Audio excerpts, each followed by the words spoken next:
مرنے کے بعد مردہ اپنے گھر والوں کو کتنے سال تک یاد کرتا ہے اور روتا رہتا ہے؟ جاننے کے لیے ویڈیو کو اینڈ تک ضرور دیکھیے گا۔ دنیا اور آخرت کے بعد ایک اور عالم ہے جس کو برزخ کہتے ہیں۔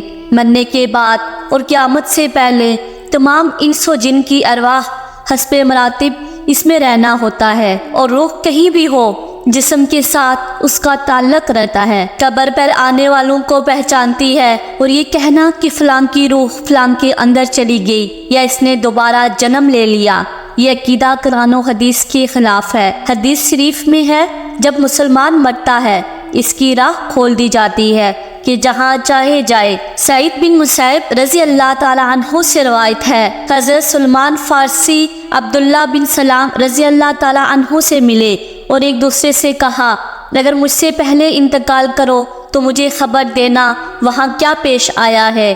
کہا، کیا زندہ اور مردہ مل سکتے ہیں؟ یعنی فرمایا، ہاں، مسلمانوں کی روح جنت میں ہوتی ہے، انہیں اختیار ہوتا ہے جہاں چاہے جائیں۔ اب سوال یہ پیدا ہوتا ہے، کیا مرنے کے بعد مردہ اپنے گھر والوں کو یاد کرتا ہے؟ دیکھیں، جب کسی انسان کا انتقال ہو جاتا ہے تو مرنے والے شخص کو یہ معلوم ہوتا ہے ہم اس دنیا سے اس دنیا میں منتقل ہو چکے ہیں، یعنی عالم برزخ میں آ گئے ہیں، اور اس کو یہ ساری چیزیں یاد ہوتی ہیں کہ ہمارا گھر ہے، مکان ہے، رشتہ دار ہیں، عزیز و اقارب ہیں، اور ہمارے بہن بھائی ہیں، ہماری ایک فیملی ہے، یہاں تک کہ اس مردے کی روح نکل جاتی ہے۔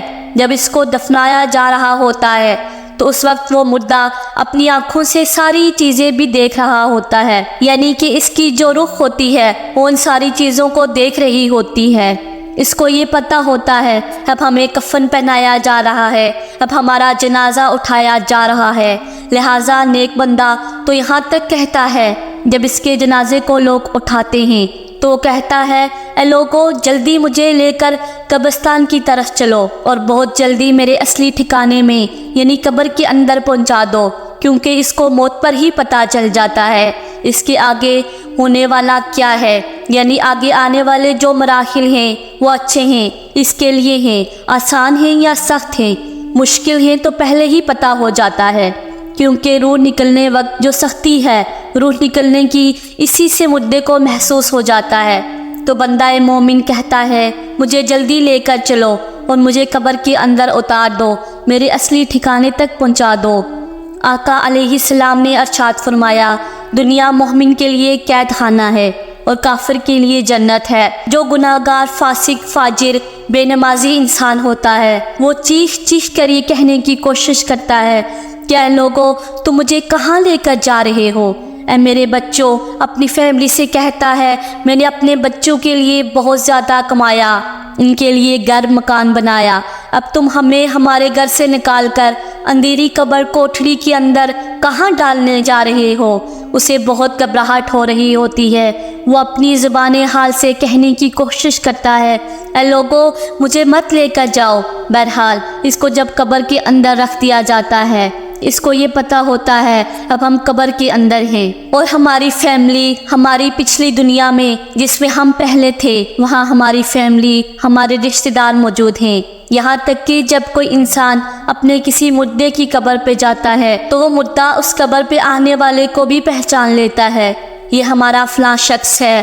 اگر باپ قبر کے اندر ہوتا ہے تو وہ پہچان لیتا ہے ہماری قبر پہ آیا ہوا ہمارا بیٹا ہے، ہمارا بھائی ہے، ہمارا رشتہ دار ہے۔ لیکن اگر وہ اپنے گناہوں کی وجہ سے سزائیں بھگت رہا ہوتا ہے قبر میں تو وہ پھر بھی پہچان کر اس کی طرف کوئی توجہ اور دھیان نہیں دیتا۔ اچھا، آپ لوگ قبر پر جاتے ہیں تو آپ کیا کہتے ہیں؟ السلام علیکم یا اہل القبور، اے قبر والو تم پر سلامتی ہو۔ اس سے مراد وہ فرشتے ہیں جو قبر کے اندر ہیں، وہ مردہ جو قبر کے اندر ہے اس کو یہ چیز پتہ ہوتی ہے، پھر وہ وہاں سے یاد بھی کر رہا ہوتا ہے اپنے گھر والوں کو۔ جب وہ یاد کرتا ہے، اور آقا علیہ الصلوۃ والسلام نے فرمایا، بخاری کی حدیث ہے، جب کوئی شخص اپنی کسی مرحوم کے لیے، مردے کے لیے اصحال ثواب کرتا ہے، جب اس کے لیے وہ تحفہ بنا کر اس کو پیش کیا جاتا ہے تو وہ بڑا خوش ہوتا ہے، اس کو ایسی خوشی ملتی ہے اس وقت اس سے پہلے ایسی خوشی کبھی ملی نہیں ہوتی۔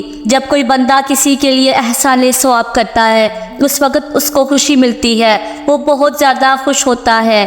بہرحال وہ اپنے گھر والوں کو یاد کرتا ہے۔ جو گناہ گار بندہ ہوتا ہے اس سے یہ دنیا بہت یاد آتی ہے۔ ہم بہت عیش کی زندگی میں تھے کیونکہ اس کے لیے وہ جنت تھی۔ وہ سوچتا ہے جو ہماری وہ زندگی تھی دنیا والی اس کو وہ بہت یاد کرتا ہے، لیکن جو نیک بندہ ہوتا ہے وہ اس کے لیے دنیا قید خانہ ہوتی ہے۔ اور جو قبر عالم کی جو زندگی ہے یعنی قبر کی جو زندگی ہے، برزخی زندگی ہے، وہ اس کے لیے جنت والی ہوتی ہے، کیونکہ اس کے لیے قبر میں جنت کا بچھونا بچھا دیا جاتا ہے۔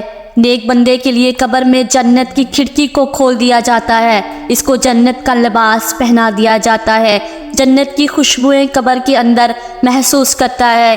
وہ نیک انسان جو نیک مردہ ہوتا ہے وہ بڑی راحتوں میں ہوتا ہے۔ اس کے بعد اس کو دنیا کی اسی طرح کی کوئی ٹینشن، کوئی فکر پریشانی نہیں ہوتی۔ اب وہ اپنی اس زندگی میں ہوتا ہے جس میں اس کا اصلی ٹھکانہ ہے، وہ اسی میں خوش رہتا ہے۔ کچھ نیک لوگ ایسے ہوتے ہیں جب ان کا انتقال ہوتا ہے تو ان کو ایسے سلا دیا جاتا ہے جیسے نئی نویلی دلہن۔ کچھ کی روحیں پرندوں کی فوٹو میں رہتی ہیں۔ تو بہرحال نیک بندہ جو ہے وہ بڑی عیش و آرام کی زندگی بسر کرتا ہے، اسے دنیا کی کسی طرح کی کوئی فکر نہیں ہوتی۔ اور جو گناہ گار بندہ ہوتا ہے اس کو یہ دنیا بہت یاد آتی ہے، وہ قبر کی سختیوں سے بہت پریشان ہوتا ہے۔ بہرحال جو اصل چیز ہے وہ عمل ہے، عمل پر یہ ساری چیزیں ہیں۔ اگر انسان کے اعمال اچھے ہیں تو موت سے اچھا کوئی پیغام نہیں، اگر انسان کے اعمال خراب ہیں تو موت سے برا اس کے لیے پیغام کوئی نہیں۔ قرآن مجید میں ارشاد بارک تعالیٰ ہے، تم اپنے رب سے گڑ گڑا کر اور آہستہ دونوں طریقوں سے دعا کیا کرو، بے شک وہ حد سے بڑھنے والوں کو پسند نہیں کرتا۔ رسول اللہ صلی اللہ علیہ وسلم کا ارشاد ہے، جو مسلمان میت کی نماز جنازہ 40 نمازی ادا کریں جو اللہ کے ساتھ کسی کو شریک نہیں ٹھہراتے تو اللہ تعالیٰ اس میت کے حق میں ان کی سفارش کو ضرور قبول فرماتا ہے۔ دوسری روایت میں ہے، آپ صلی اللہ علیہ وسلم کا ارشاد ہے، جس میت کی نماز جنازہ امت مسلمہ کے 100 افراد ادا کر کے اس کی شفاعت کرتے ہیں تو ان کی سفارش اس میت کے حق میں قبول کی جاتی ہے۔ امام ابن قیم رحمۃ اللہ فرماتے ہیں، نماز جنازہ کا مقصد میت کے لیے دعا ہے، قبر کے پاس کھڑے ہو کر دعا اور طلب مغفرت کرنا۔ حضرت عبداللہ بن عمر رضی اللہ تعالی عنہ سے روایت ہے، رسول اکرم صلی اللہ علیہ وسلم جب میت کو قبر میں رکھتے تو فرماتے، بسم اللہ وعلی سنت رسول اللہ، اللہ تبارک و تعالیٰ کے نام سے اور رسول اللہ صلی اللہ علیہ وسلم کے طریقے پر۔ حضرت عثمان بن عفان رضی اللہ تعالیٰ عنہ سے روایت ہے، وہ کہتے ہیں جب رسول اللہ میت کی تدفین سے فارغ ہوتے تو قبر پر کھڑے ہو کر فرماتے، اپنے بھائی کے لیے مغفرت کی طلب کرو اور اس کے لیے ثابت قدمی مانگو، اس کے لیے ابھی اس سے سوال کیا جائے گا۔ تو اللہ رب العالمین کی بارگاہ میں دعا ہے، اللہ تبارک و تعالی ہم تمام لوگوں کو خوب اچھے اور نیک عمل کرنے کی توفیق عطا فرمائے۔ آمین ثم آمین۔